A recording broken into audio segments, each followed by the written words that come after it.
Tiras, selamat datang di podcast Suara Tiras. Di balik suara kami ada cerita dan cita.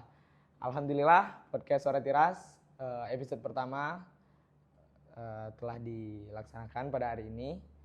Terima kasih untuk penyelenggara MPK OSIS Masa Bakti 2025. Sebelumnya saya izin memperkenalkan diri, siap siswa izin memperkenalkan diri, nama Ahnab Zikri Ramadan dari kelas 12. Saya sebagai host podcast Suara Tiras episode pertama. Kali ini tim Suara Tiras sengaja mengundang Kepala SMA Negeri Titian-Tras, Haji Abdurrahman Sayuti, yaitu Bapak Henry Yulianto. Halo Bapak, gimana nih kabarnya Pak hari ini? Alhamdulillah baik pada sore hari ini. Cukup menyenangkan hari ini ya Pak? Cukup Banyak menyenangkan. sekali kegiatan tentunya ya. Lumayan hari ini. Ya. Gimana nih Pak, dengan suasana masih hari jadi Titian-Tras yang ke-31 nih Pak? Bagaimana sih pendapat Bapak dengan pandangan Titian-Tras nih? Karena masih nuansa hari jadinya nih. Apa sih yang pengen Bapak sampaikan tentang hari jadinya ini? Oke, yuk izin perkenalkan, nama saya Henry Yulianto, diamanatkan oleh Pak Gubernur menjadi Kepala Sekolah SMA Titian-Tras per tanggal 24 Januari 2025 kemarin. Ya. Sudah hampir 5 bulan. Yang pertama mengucapkan Dirgahayu Titian-Tras ke-31 yang bertepatan pada hari ini, tanggal 15 Juli 2024.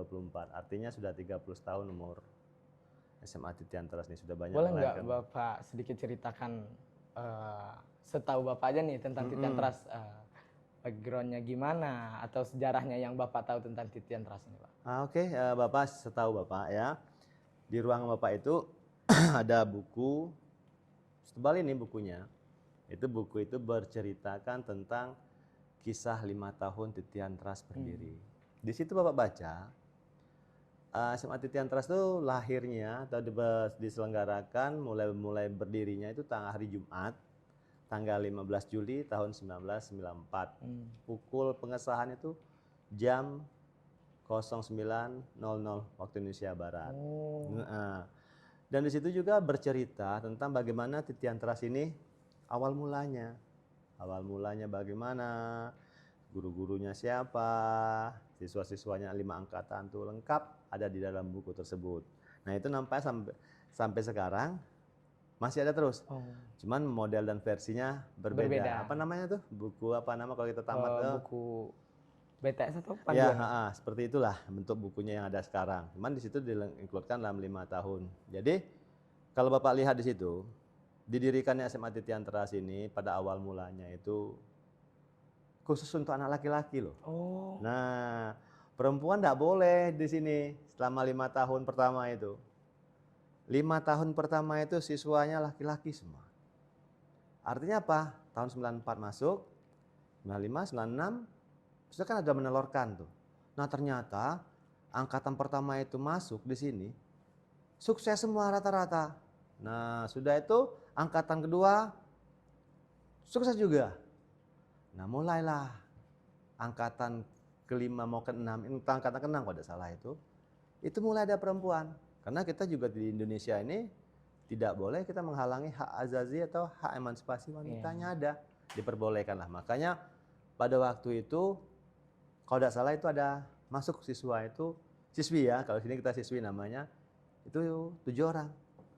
Nah sekarang tuh waktu rumah pertamanya, kalau siswa lihat, itu di belakang ada rumah kopal sekarang tuh. Rumah dinas Pamong sekarang itu di kopal tuh. Nah itulah tempat siswi, sedangkan siswanya depan sini. Sangat jauh berbeda, itu 7 orang siswinya, angkatan ke-6 kalau tidak salah. Nah berdirinya TT seperti itu. Nah tujuan didirikan TT untuk menciptakan sumber daya manusia, untuk membuat anak-anak Jambi ini, itu anak-anak yang siap saing, unggul dan berprestasi, iman dan takwa, imtek, dan juga bisa dia bersaing di daerah Pulau Jawa sana waktu itu. Nah itulah cita-cita para pendiri, tokoh-tokoh masyarakat pada waktu itu di tahun mau berdirinya SMA Titian-Tras. Dan sekarang kita rasakan sendiri bagaimana kita meneruskan perjuangan-perjuangan dari leluhur kita, pendiri-pendiri kita. Mari kita sama-sama terus kita berbenah, Kita berbuat baik agar cita-cita kita, leluhur kita, dan cita-cita siswa-siswi yang ada di SMA Titian Teras, cita-cita masyarakat Jambi memang benar-benar tercapai hendaknya ke depannya. Gitu. Berarti sekolah ini benar-benar diciptakan untuk Menyiapkan. siapkan siswa menjadi calon pemimpin di masa depan. Iya, ya, Pak? di masa depan. Kenapa? Karena kita tahu bahwasanya ini mau masuk TT ini kan Ya. nggak bisa Nggak- sembarang orang. Nggak mudah ya pastinya, Pak. Ya, misalkan nih dari syaratnya aja. Syarat pertama itu yang wajib adalah dia wajib warga Jambi. Ya. Nah, Berdomisili berdomisili di Jambi, dibuktikan dengan kakak. Kakak. Misalkan nih ada, kok bisa ya Pak, ada bukan orang Jambi masuk di Titian Teras yang bukan warga Jambi, tapi orang tuanya yang mengabdi di Jambi, bertugas di Jambi dan membangun Jambi, dibuktikan dengan surat tugasnya, itu diperbolehkan. Nah, itu sebatas itu. Lebih dari itu tidak boleh. Itu syarat awal utama sekali.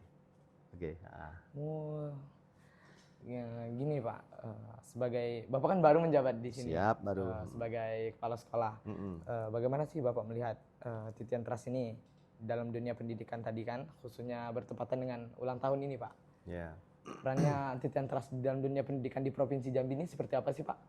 Oke, seperti Bapak sampaikan tadi kan, sudah untuk mempersiapkan sumber daya manusia yang unggul, khususnya anak-anak Jambi ini. Ya, kita harus mempersiapkan sebaik mungkin. Kita buatlah program-program unggulan yang ada di sini, kita sesuaikan dengan kekasan yang ada di Titian Teras ini. Bagaimana pola asrama, bagaimana kita menciptakan kedamaian, kenyamanan, kebetahan di dalam lingkungan asrama. Mulai dari sarananya, mulai kebersihannya, mulai kegiatannya, sampai dia siswa tersebut tidur kembali. Ya kan SMA Negeri Titian Teras ini merupakan salah satu SMA unggulan tentunya di Provinsi Jambi, Pak. Benar, salah satu. Jadi memang harus dipersiapkan dengan benar-benar, memang harus dipersiapkan dengan matang tentunya, matang, Pak. sangat Mulai matang. dari pelaksanaan tes untuk masuk sampai ke lulusannya nanti ya, Pak. Oke, Pak. Izin bentar, itu ke masalah tes. Kemarin kan kita tahu bahwasanya SMA Titian Teras kemarin kan baru di bulan Februari. Biasanya di awal-awal tahun, bukan di awal tahun pelajaran. Kita lebih serempak, lebih duluan tesnya dibandingkan sekolah-sekolah luar biasa. Kalau kemarin kan kita pendaftaran online, sudah tuh ada tes kesehatan, tes JAS, terus ada terakhir CAT. CAT ini dilingkan ke YouTube tahun kemarin nih. Nah, untuk tahun depan bagi orang tua, bagi siswa-siswi yang ingin masuk di Titian Teras, pertama kita menggunakan tetap ujiannya melalui pendaftaran melalui online lagi.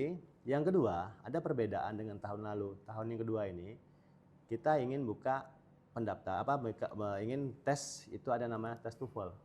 Kenapa? Nah, sekarang kita lihat tuh di kedinasan-kedinasan. Udah mulai ya IPDN. IPDN ya, sudah ada tes TOEFL. Nah, jadi kita syaratkan tes TOEFL-nya. TOEFL-nya grade-nya berapa lah, enggak sampai 400 lah syaratnya. Udah itu baru nanti kedua ketiganya baru seperti biasa JAS, itu kesehatan dulu, JAS, baru terakhir tes CAT. Nanti CAT yang dilingkan langsung ke YouTube. Biar transparan, biar benar-benar dapat kita saring siswa-siswi yang unggul yang siap dibina di sini. Oke. Berarti ada tambahan sedikit nih untuk persyaratan masuk tahun depan berarti. Tahun depan. Itu tes TOEFL. Ya, terus yang jalur TAFIS, kan ada jalur TAFIS tuh. Kemarin waktu peresmian launching PPDB di SMK Negeri 1 Kota Jambi. Nah, Pak Gubernur berpesan khusus untuk jalur TAFIS itu memang benar-benar kita tes TAFISnya. Nah, tes TAFIS itu kita bisa kolaborasi dengan beberapa instansi, misalkan dari SMA kita sendiri, kita siapkan satu TAFIS, orang guru TAFIS yang benar-benar memang paham tentang TAFIS. Kita kan ada guru TAFIS Quran tuh, yang hafal 30 juz sekarang tuh, Pak Alpin. Nah, nanti misalkan dari dinas atau dari mana, dari komite dari mana, dari pemerintah provinsi kita jadi tes TAFIS itu memang benar-benar kita laksanakan, ya minimal ada 3 tes orang yang ngetesnya gitu. Nah, tapi dengan instansi, dengan unsur atau dengan latar belakang, dengan syarat yang berbeda gitu. Jangan guru TT semua atau pamong TT semua. Jangan seperti itu. Jadi ngambil dari luar, dari Depak atau dari mana yang memang independen mereka gitu. Betul terkait dengan memang paham, fase tentang tahfiz Quran tersebut. Oke. Dan betul-betul cari yang paten gitu ya Pak. Iya benar, kita memang Agar cari tersaringnya tuh benar-benar bagus ya Pak, Benar. sesuai dengan syarat yang ditentukan di sini. ya benar, siap. Nah, Bapak kan seorang pemimpin nih. Apa sih prinsip yang Bapak pegang selama Bapak memimpin di komunitas pendidikan nih Pak? Contohnya di SMA Negeri Titian Trust ini Pak. Nah, gini dia. Kalau kita berprinsip dalam pengelolaan di dalam dunia pendidikan itu samalah dengan di dalam asrama. Itu kita itu kebersamaan. Kita bermusyawarah, kita ambil satu keputusan bermufakat yang kita jalankan bersama-sama. Contoh gini, kita membuat suatu program loh. Nah, program itu kita akan berpikir apa tuh yang bisa kita buat. Setelah kita buat, kita rembuk sama-sama. Bukan Bapak sendiri. Ya. Harus ada beberapa tim, misalkan di sekolah ini ada namanya tim manajemen. Tim manajemen kan Bapak Ibu Wakil Kepala Sekolah. Ajak berembuk, ajak berunding tim manajemen tersebut. Ini toh program Bapak Ibu, ya oke gini setelah selesai runding baru kita sebar. Nah dapat satu keputusan dan sudah yakin baru kita jalankan. Nah di saat pelaksanaan itu kita harus ada pemantauan. Kita pantau kegiatan itu dengan seksama.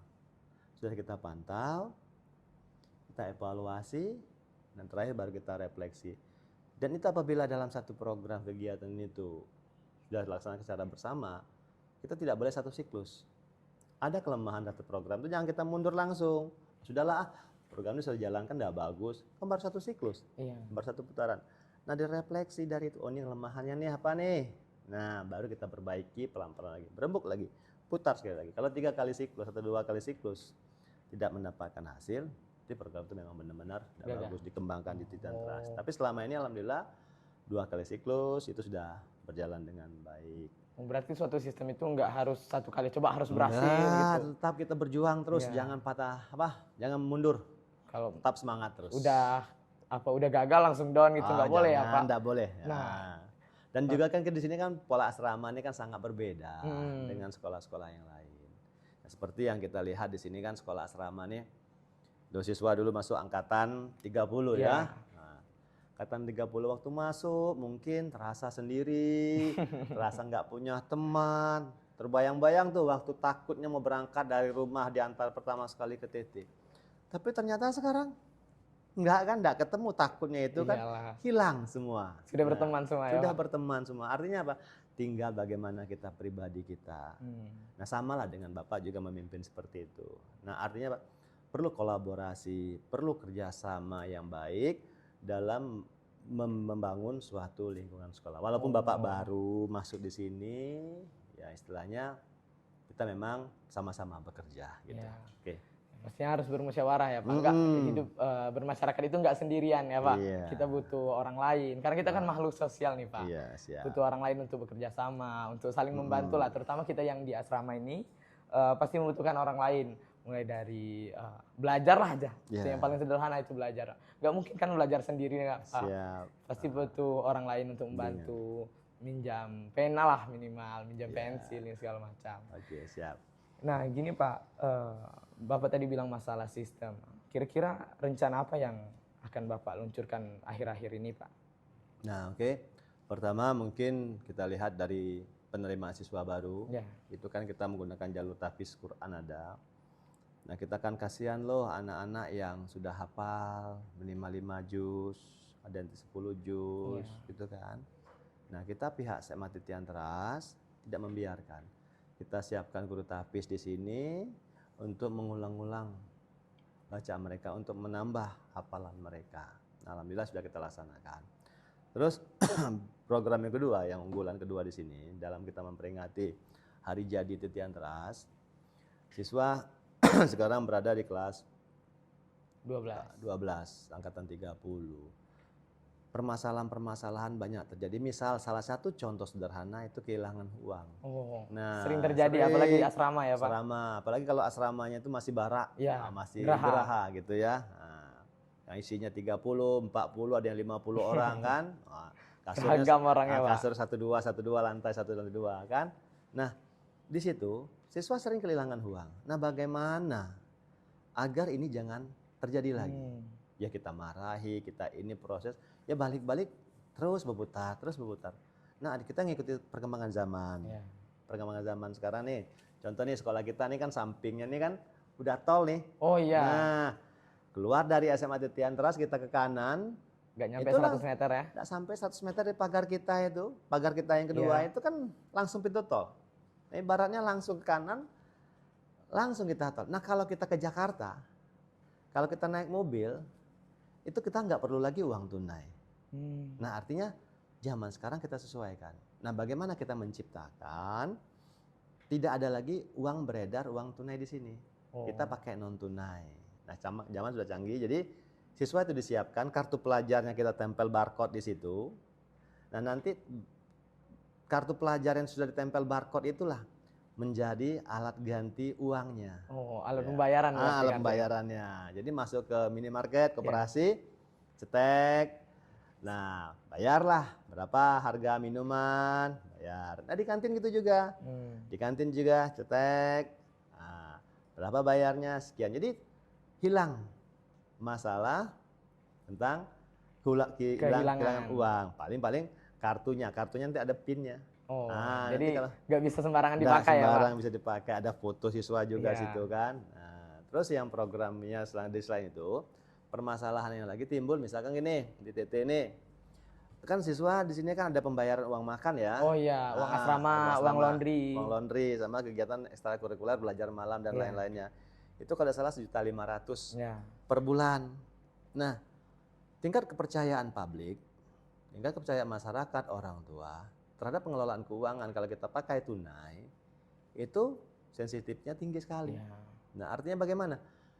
Transparan itulah seperti itu. Bagaimana kita membuat manajemenkan uang ke kegiatan orang tua itu memang tepat sasaran. Nah kita kumpulkan misalkan menggunakan satu aplikasi keuangan. Kita menggunakan di HP, orang tua bisa download aplikasi tersebut. Nah siswa tadi kan pegang kartu tuh. Nah pegang kartu yang orang tua megang di HP-nya aplikasi. Nanti nampak di situ. Di HP sinkron itu berarti antara HP dengan aplikasinya, Pak. Nanti orang tua debit misalkan 500.000 loh. Nah, siswa belanja di kantin.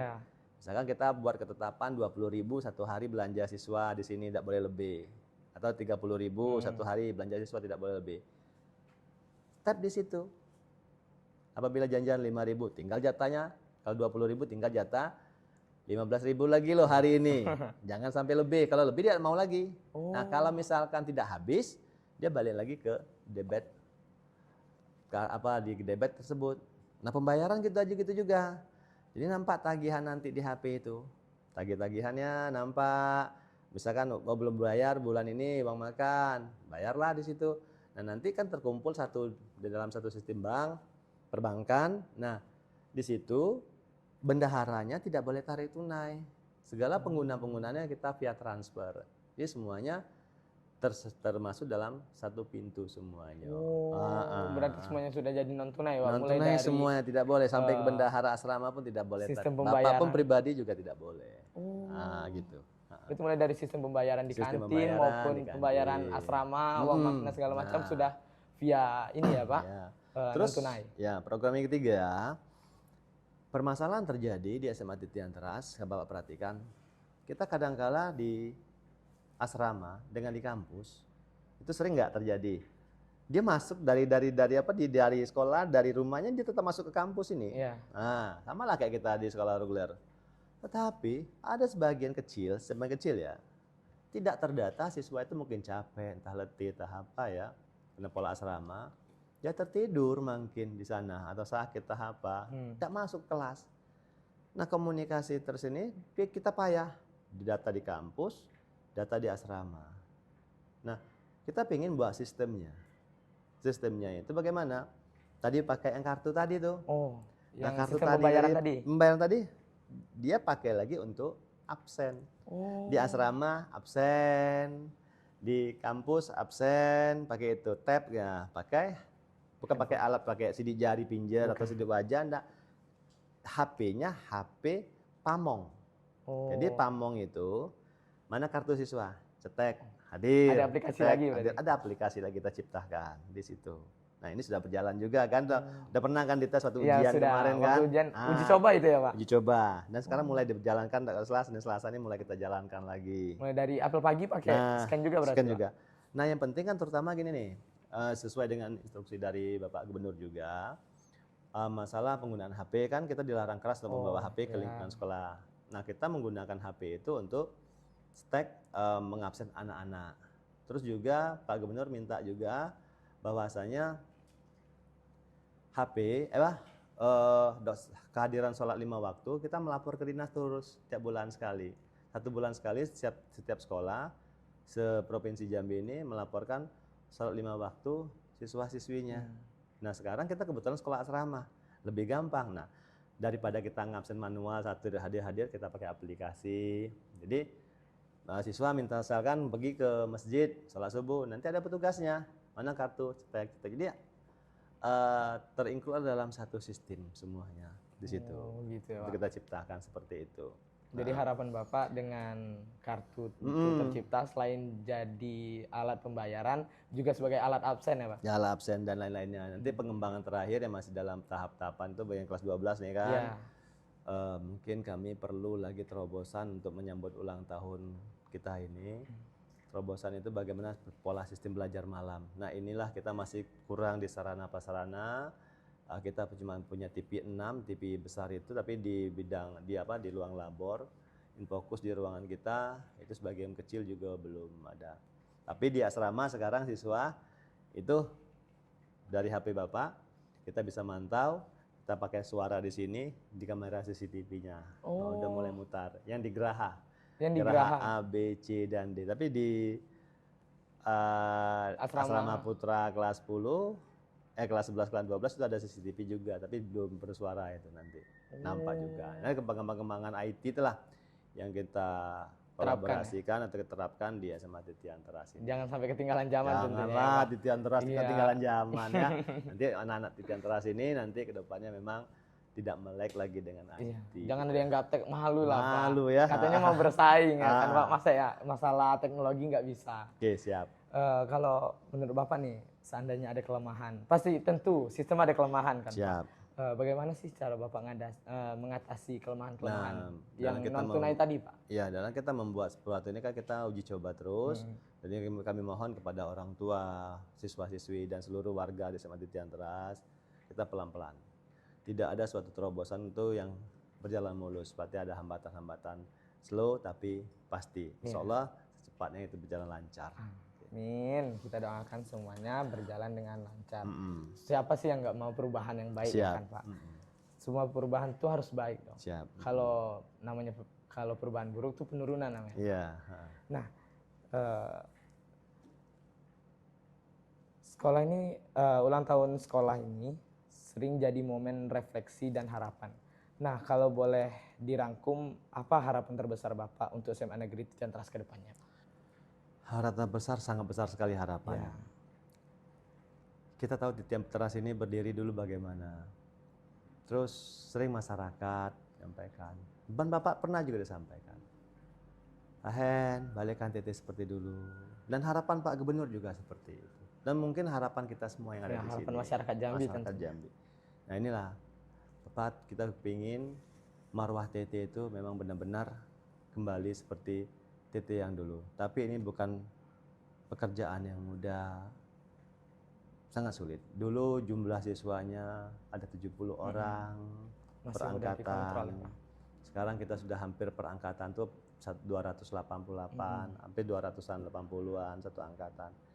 Dengan jumlah peserta didik yang sebanyak itu dibandingkan kemarin yang 70 awalnya, sekarang banyak. Ini PR besar. Tapi tidak merupakan suatu hal yang menghambat.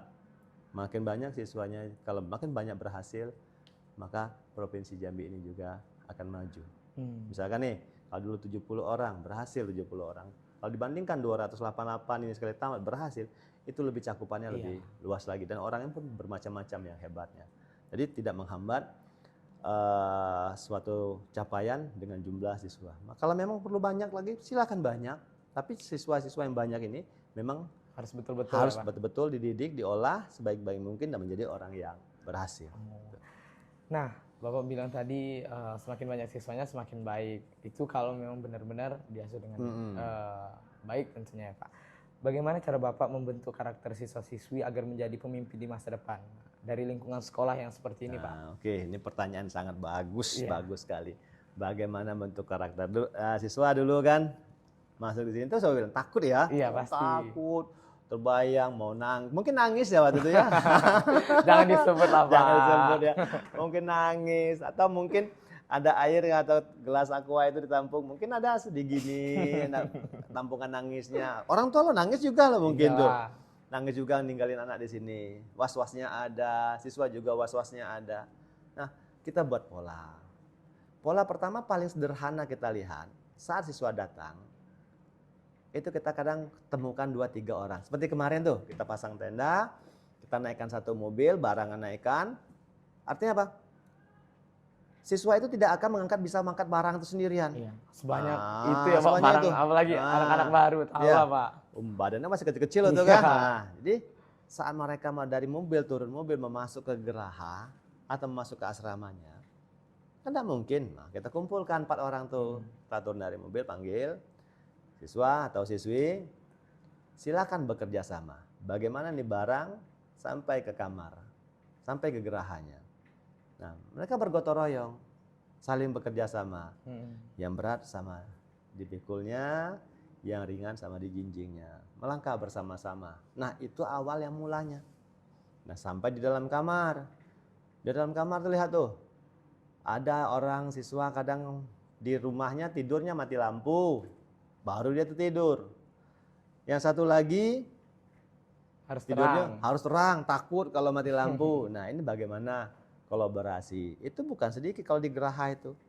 Kita namanya geraha ya. Ya, Nah, 36 orang, 40 orang. 40 orang. Nah, disitulah diciptakan dari pamongnya mengayomi, dari pamong asrama, pamong disiplin, sampai guru-guru di sini mengayomi, mengajarkan pelan-pelan cara membentuk karakternya. Yang penting kuncinya di sini adalah disiplin. Disiplin terhadap waktu, terus disiplin atas apa yang menjadi tanggung jawab dia.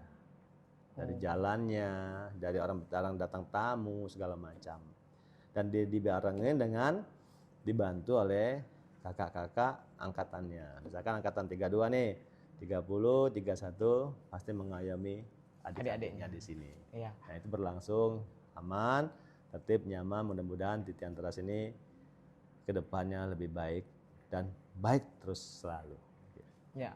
Nah, kalau gitu Pak, menurut Bapak nih, apa sih makna sekolah yang sebenarnya selain dari tempat belajar nih Pak? Terutama kita yang boarding school menjadi tempat tinggal juga pastinya Pak. Nah, menurut Bapak apa sih makna sebenarnya dari sebuah sekolah itu Pak? Jadi makna sebenar sebuah sekolah seperti boarding school ini bukan hanya mengambil satu ijazah atau mengejar suatu impian, dapat masuk perguruan tinggi A, masuk Akpol atau masuk Amir segala macam, bukan seperti itu aja dikejar. Tapi bagaimana menanamkan karakter. Karakter yang memang benar-benar bisa dibawa kemanapun. Dibawa dia ke sini bisa, dibawa dia ke sini bisa. Ibarat karakter itu bagaimana lah ya, bisa dibawa dia dibentuk secara utuh. Dia bisa hidup dimanapun nanti suatu saat. Mudah beradaptasi. Mudah beradaptasi dengan siapapun. Dia tidak lagi loyo, dia tidak akan lagi takut, dia sudah mandiri dan bisa melaksanakan. Nah sekarang kan nanti tamat SMA kan mau melalang buana ke sana ke sini, Iya. Pulau Jawa, kemana, Merantau pastinya, merantau untuk menggapai cita-citanya itu. Nah mudah-mudahan dengan pola-pola yang ada di sini, mulai dari bangun pagi jam 4, salat subuh berjamaah, subuh berjamaah, sudah itu lari kultum, pagi. lari pagi kita senam, udah mandi sebentar. Mandi di sini tidak bisa mandi seperti di rumah Iya. kan? Orang rame ya, Pak. Rame. Udah habis mandi kita makan sama-sama, makan hampir 750 orang siswa lebih itu. Satu ruangan. Satu ruangan, makan sama-sama. Cara keluarnya bagaimana? Kan enak. Iya. Lihat kelas 12 dulu menghargain, keluar, belum kelas 12 keluar, yang kelas lain belum boleh. Ikut baru kelas 11, baru adik yang terakhir. Nah, di situ kan pola seperti asuh, adik asuh, kakak asuh. Nah, seperti itu laksanakan. Itu salah satu contoh. Sampai berbaris juga, sudah selesai makan, kita apel pagi. Apel pagi, speak English ada, bahasa Indonesia ada, disampaikan oleh pamong masing-masing per hari itu. Sudah itu masuk ke ruangan kampus kita, belajar, nanti sholat zuhur berjamaah, Itu kita belajar lagi sampai jam 4 sore. Baru aktivitas lagi mandiri, khusus kelas 10 ada aktivitas tersendiri. Iya. Sabtu Minggu, terus habis itu kita sholat maghrib berjamaah lagi, sampai sholat isya, sampai kita belajar malam, sampai lagi kita apel Apel malam, malam, sampai jam 10 out tutup, baru kita istirahat. Iya. Nah ini rutinitas kan sangat tinggi.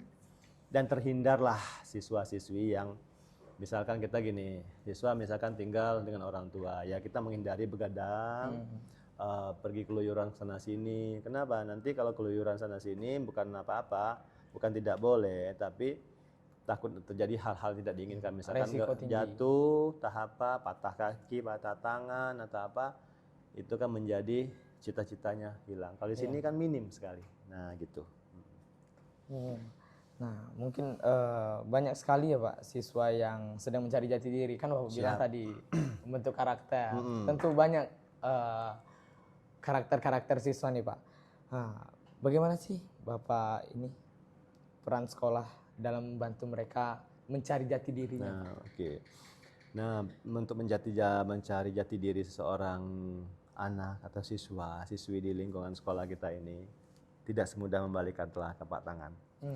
Misalkan di dalam satu asrama itu ada 36 atau 40 siswa. Mereka mempunyai kelebihan masing-masing. Kita menggali apa toh kelebihan mereka itu. Nah, keunggulan kita sekolah asrama ini kita bisa lihat secara langsung. Mulai aktivitasnya di kampus sampai dia di sini. Kita ber-24.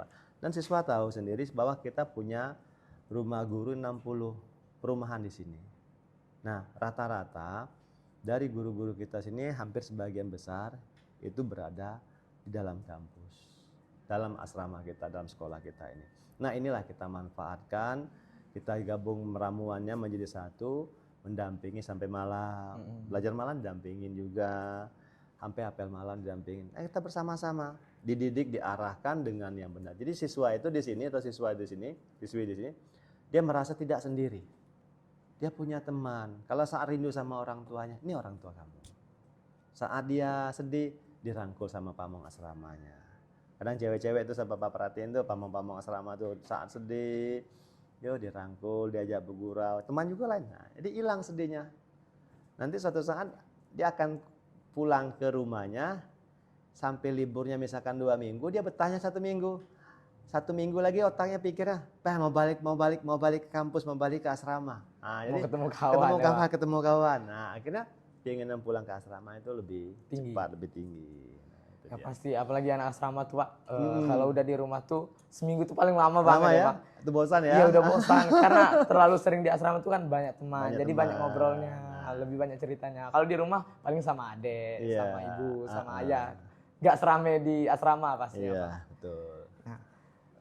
Di tengah-tengah kesibukan akademik dan kegiatan sekolah nih, banyak siswa yang merasa burn out nih Pak, atau mulai boring lah, atau kadang ngerasa kayak terlalu banyak aturan yang harus ditaati. Tentunya sekolah boarding kan Pak, semuanya diatur mulai dari bangun pagi sampai ke tidur malam pun diatur sama sekolah. Bagaimana sih dari pihak sekolah sendiri upaya buat menjaga kesehatan mental anak-anak yang di SMA Negeri Titian Teras ini? Nah, mereka itu merasa benar titik jenuhnya bosan. Ya pasti dong Pak. Titik jenuhnya bosan. Sebenarnya kalau mereka ingin disiplin tuh pingin, tapi titik jenuhnya itu ke itu, terus pikir mereka gitu. Nah, di saat-saat tertentu, ada suatu hari kadang kan ada IL ya, IL izin luar. Kita berikan mereka kesempatan dengan baju pesiar seperti ini, silakan ke sana. Dengan urusan apa kita beri, tapi tidak bisa serempak semuanya gitu kan. Siswa-siswa. Misalkan siswi minggu ini, silakan siswi pergi, siswanya kita tahan di sini. Nah, kalau siswa yang berangkat, ya siswi yang kita tahan di sini. Nah, jadi ada titik jenuh yang mereka hilang, mungkin menghirup udara di luar dengan keramaian, refresh mereka hilang, dan mereka sudah hilang bosan mereka itu masuk sini, dan mereka tahu sebenarnya loh, benar tahu dia mereka itu kalau disiplin itu adalah salah satu kunci sukses. Nah, mereka paham, mereka ngerti. Ini memang seperti ini aturannya, ini memang harus seperti ini aturan. Tapi tingkat kejenuhan tadi tuh Nah, terus kadang kita buat kegiatan A, kegiatan B. Nah, kayak nanti malam tuh. Iya, ada Nah, ada pensi. acara pensi ya. Kita kena potong tumpeng, Iya. kita nyanyi sama-sama di situ, kita siapkan musik, Tampil pensi. pensi live-nya. Jadi bagaimana membuat siswa-siswi itu tidak bosan di sini. Berada di lingkungan Di lingkungan asrama. asrama. Dan mereka merasa bergembira di sini sama-sama. Nanti malam ya kita buat sama-sama di situ. Mudah-mudahan acara ada hujan. Kalaupun hujan kita pindah ke GSG gitu. Indoor ya Pak. Indoor. Nah, kan banyak nih acara Titentras. Masa sih Titentras nggak ada medsos Pak? Nah, sekarang tuh medsos lagi rame-rame nian Pak tentang bagaimana branding sekolah itu diperlihatkan di umum. Nah, apakah Titentras juga mulai mikirin hal ini Pak? Menurut Bapak, seberapa penting sih citra sekolah di dunia digital?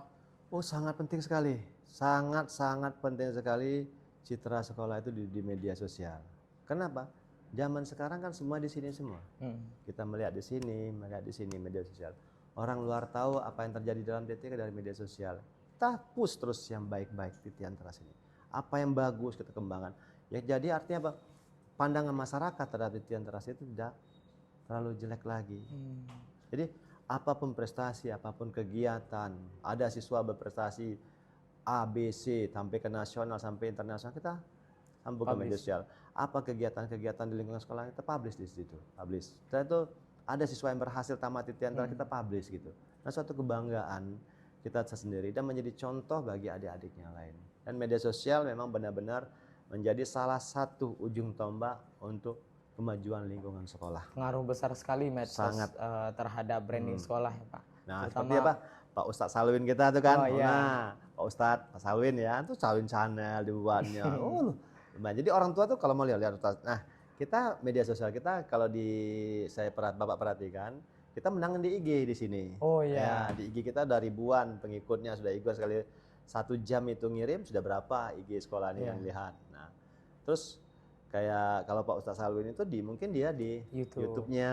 Nah, kalau Bapak di TikTok-nya. Jadi lengkap sudah beda-beda masing-masing. Tapi kita lebih push nanti lebih bagaimana mengangkat untuk nama media sosial di SMA Titentras-nya gitu. Nah, berarti selain jadi branding sekolah, itu untuk wali murid bisa melihat anak-anaknya ya Pak? Apalagi sekarang kan 32 ya. Pasti ditunggu-tunggu banget video-video itu ya Pak. Mana yang kangen dicari anaknya yang mana ya Pak? Kadang buat komen, anak saya nama ini tolong dong. Ya, tolong dicari ya Pak. Gitu. Tolong divideoin. Gitu. Kata Pak Ustadz Salwin itu satu-satu dibuat video. Dadain semua. Iya. Kita mau pelepas rindu orang tua terhadap siswa. Dan bahwasanya anak-anaknya di sini juga sehat-sehat semua. Insya Allah yakin Bapak Ibu, orang tua siswa, siswi, kami dari pihak SMA Negeri Titentras selalu menjaga anak Bapak Ibu di sini. Yakinkan, mohon doanya untuk kami di sini. Mudah-mudahan kami bisa menjalankan aktivitas kami di kampus ini dengan sebaik-baiknya. Dan mohon doa juga. Mudah-mudahan anak-anak kita di sini menjadi anak-anak yang hebat, anak-anak yang berguna bagi agama nusa dan bangsa dan sesuai dengan tujuan didirikannya SMA Titentras, yaitu menciptakan sumber daya manusia yang unggul untuk Provinsi Jambi, baik IMTAK maupun IMTEK. Oke itu? Amin. Itu semua harapan besar orang tua pastinya Pak. Siapa sih anaknya yang nggak mau sukses ya Pak? Oke, sepertinya udah di penghujung acara aja nih. Terakhir nih Pak, boleh nggak Bapak bagikan tips semangat belajar atau disiplin untuk siswa yang sedang merasa jenuh atau kehilangan motivasi nih Pak? Oke, untuk siswa-siswi. Untuk siswa-siswi yang merasa jenuh dengan aktivitas di sini, Bapak sampaikan nanti kepada siswa-siswi dan sudah laksanakan. Yang pertama, ini kan banyak pamong di sini. Curhatlah terhadap pamong, bercerita terhadap pamong tersebut. Mau yang pamong yang mana? Silakan. Kami akan selalu siap menerima tampungan keluhan-keluhan dari siswa. Mau cerita ke Bapak juga boleh, tapi biasanya jarang, takut ya. Biasanya ke pamong-pamong asramanya atau ke pamong-pamong gurunya gitu. Tapi kalau ke Bapak oke, biasa-biasa aja. Terus sudah itu yang penting buatlah rasa itu nyaman di sini. Buatlah sebagai rumah sendiri di sini. Anggaplah kawan-kawan di sini sebagai keluarga. Memang benar-benar keluarga kita. Kalau yang senior rasanya itu kita anggaplah abang kandung kita. yang adik itu di bawah kita membuat adik kita sendiri. Mari bergaul bersama-sama di sini, menjadi satu kesatuan yang insya Allah nanti suatu saat tamat menjadi kenangan yang terindah di SMA Titian Teras. Tapi jangan lupa kalau sudah tamat dan berhasil, juga bagi alumni-alumni SMA Titian Teras, tolong lihat dan bantu adik-adik di sini untuk menggapai cita-citanya. Jangan udah lepas dari sini serasa nggak ada hubungan ya Pak. Iya. Pasti terus terikat, Iya. apalagi alumni. Terus ya lupa satu Bapak. Kemarin Bapak menyampaikan kepada alumni angkatan 3 salah. Namanya Pak Cecep, dan kebetulan Pak Camat kita di sini di Pijuan tuh alumni angkatan berapa ya? Angkatan berapa tuh? Itu Bapak bilang, kami SMA Titian Teras itu siap menyediakan satu ruangan. Silakan pilih yang mana strategis bagi seorang alumni. Satu ruangan yang memang ruangan itu disediakan untuk alumni. Dan itu sudah insya Allah sudah berjalan insya Allah. Jadi ada satu ruangan khusus untuk alumni, sudah komunikasi kemarin. Nah tinggal eksekusinya lagi dari alumni-alumni itu ruangan. Jadi mereka silakan kalau mau datang sini mereka punya ruangan. Jadi mereka itu merasa memang rumahnya, tempat tinggalnya, dia bisa melihat kenangan-kenangan terindah di dalam ini. Walaupun sudah lulus merasa tetap ada bagiannya, ada rumahnya gitu ya. Iya, siap. Bukan berarti waktu jadi siswa aja ada kamar. Iya. Berarti sekolah menyediain tempat untuk alumni. Satu ruangan. Silakan buat dekor lah ruangan tersebut. Kita ruangan banyak sini kan. Oke. Nah, mungkin cukup ya Pak podcast pada hari ini. Terima kasih banyak Pak. Terima kasih. Berkesempatan hadir. Ya. Terima kasih ya Pak. Makasih. Oke Sobat Tiras, ini mungkin sudah berada di penghujung acara. Terima kasih untuk menonton podcast ini. Saya Ahmad Zik Ramadan sebagai host pada podcast kali ini. Saya pamit undur diri. Dadah Sobat Tiras. Bye.